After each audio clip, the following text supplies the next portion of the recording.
सपने वो नहीं होते जो रात को सोते समय आते हैं। सपने तो वो होते हैं जो रातों की नींदों को उड़ा देते हैं और मजबूर कर देते हैं आपको अगली सुबह उठने के लिए, मेहनत करने के लिए, ताकि आप उन सपनों को पूरा कर सके। ऐसी सोच थी the most successful scientist of India, the humblest personality, Bharat Ratna doctor APJ Abdul Kalam sir की।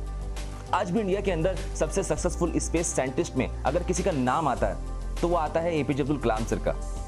एपीजे अब्दुल कलाम सर ने न केवल स्पेस साइंटिस्ट के तौर पर अहम भूमिका निभाई, बल्कि रक्षा विभाग में एक महत्वपूर्ण योगदान दिया और इसी योगदान के चलते उनको मिसाइल मैन के नाम से भी जाना जाता है। तो आज का ये वीडियो इसी मिसाइल मैन की कहानी को बताएगा।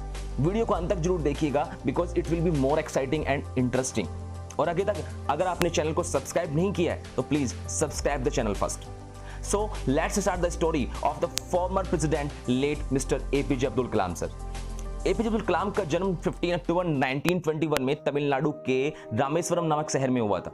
एक मुस्लिम परिवार में उनका जन्म हुआ। रामेश्वरम पहले मद्रास में आया करता था। एपीजे अब्दुल कलाम के पिता एक नाविक थे जिसका काम रामेश्वरम आए तीर्थयात्रियों को एक छोर से दूसरे छोर तक पहुंचाना था।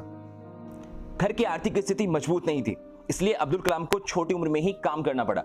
स्कूल से आकर वो काम करते ताकि परिवार को आर्थिक मदद मिल सके, लेकिन काम के चक्कर में अब्दुल कलाम ने कभी अपनी पढ़ाई को डिस्टर्ब नहीं किया, अपनी पढ़ाई को कभी नहीं छोड़ा।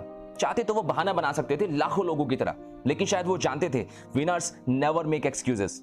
अब्दुल कलाम बड़े ही जिज्ञासु किस्म के छात्र थे। हमेशा नई नई चीजें सीखना उनको हमेशा अच्छा लगता था। 10th का एजुकेशन उन्होंने पास की ही एक साधारण से स्कूल से की और उसके बाद तिरुचिपल्ली के सेंट जोसेफ कॉलेज से एडमिशन लिया, जहां 1954 में उन्होंने फिजिक्स से अपना ग्रेजुएशन कंप्लीट किया। घर की आर्थिक स्थिति खराब थी, लेकिन अब्दुल कलाम का डेडिकेशन उससे कहीं बड़ा था। उनकी चाहत उनकी समस्या से कहीं बड़ी थी। वो आगे पढ़ना चाहते थे। फैमिली ने भी उनकी लगन को देखकर उनको सपोर्ट किया। 1955 में मद्रास इंस्टीट्यूट ऑफ टेक्नोलॉजी से एरोस्पेस इंजीनियरिंग की पढ़ाई स्टार्ट की। इंजीनियरिंग की पढ़ाई खत्म करने के बाद अब्दुल कलाम का सिलेक्शन डीआरडीओ में एज ए साइंटिस्ट के तौर पर हुआ और यहां से अब्दुल कलाम के कैरियर का और इंडियन हिस्ट्री का एक नया चैप्टर लिखने की भी शुरुआत हुई। डीआरडीओ में सबसे पहले अब्दुल कलाम ने भारतीय सेना के लिए एक छोटे से हेलीकॉप्टर को डिजाइन तैयार किया, जो कि एक शुरुआत थी इंडिया को दिए गए उनके कंट्रीब्यूशन की। अब्दुल कलाम डीआरडीओ में सेटिस्फाई नहीं थे। डीआरडीओ में एक लिमिटेड वर्क होता था, like a job, but Abdul Kalam कुछ बड़ा करना चाहते थे। कुछ वर्षों डीआरडीओ में काम करने के बाद 1969 में अब्दुल कलाम का ट्रांसफर इसरो में हो गया, इंडियन स्पेस रिसर्च ऑर्गेनाइजेशन। यहां पर उनका चयन भारत की सैटेलाइट लॉन्च परियोजना के तौर पर हुआ, जिसको अब्दुल कलाम ने बखूबी तौर पर पूरा किया।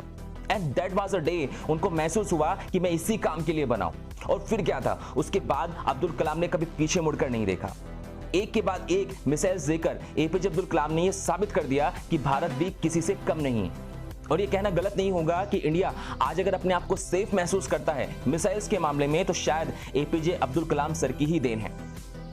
उनकी ये सारी उपलब्धियों को देखते हुए एपीजे अब्दुल कलाम सर को 2002 में इंडिया का 11th प्रेसिडेंट चुना गया। 2002 से 2007 तक प्रेसिडेंट के पद पर वो सुशोभित रहे और अपनी जिम्मेदारियों को बखूबी निभाया। एज काफी हो चुकी थी, चाहते तो लाखों लोगों की तरह आराम की जिंदगी जी सकते थे, लेकिन वो जानते थे कि जिंदगी का मतलब आराम करना नहीं होता। और आगे की जिंदगी उन्होंने यूथ को सही डायरेक्शन देने में लगा दिया। कहते हैं कि लोग आपने अपने जीवन में क्या अचीव किया इससे आपको याद नहीं रखते, बल्कि आप इंसान कैसे थे इससे आपको याद रखा जाता है। मानवता को समर्पित उनका जीवन का अंत 27 जुलाई 2015 को एक अध्ययन के दौरान हो गया। उनकी दी हुई सीख आज भी लाखों लोगों का मार्गदर्शन करती है। उन्हीं में से एक सीख के साथ मैं अपनी इस कहानी को समाप्त करूंगा। जीवन में कठिनाइयां हमें बर्बाद करने नहीं आती, बल्कि वह हमारे अंदर छुपे हुए सामर्थ्य और शक्तियों को बाहर निकालने में हमारी मदद करती है। तो कठिनाइयों को भी ये जान लेने दो कि हम उनसे ज्यादा कठिन हैं। उम्मीद करता हूं कि ये कहानी आपको पसंद आई होगी। अगर आपको पसंद आई है तो इस कहानी को लाइक जरूर करें, इस वीडियो को शेयर करें अपने दोस्तों के साथ में, और अगर चैनल को सब्सक्राइब नहीं किया है तो चैनल को सब्सक्राइब जरूर करें।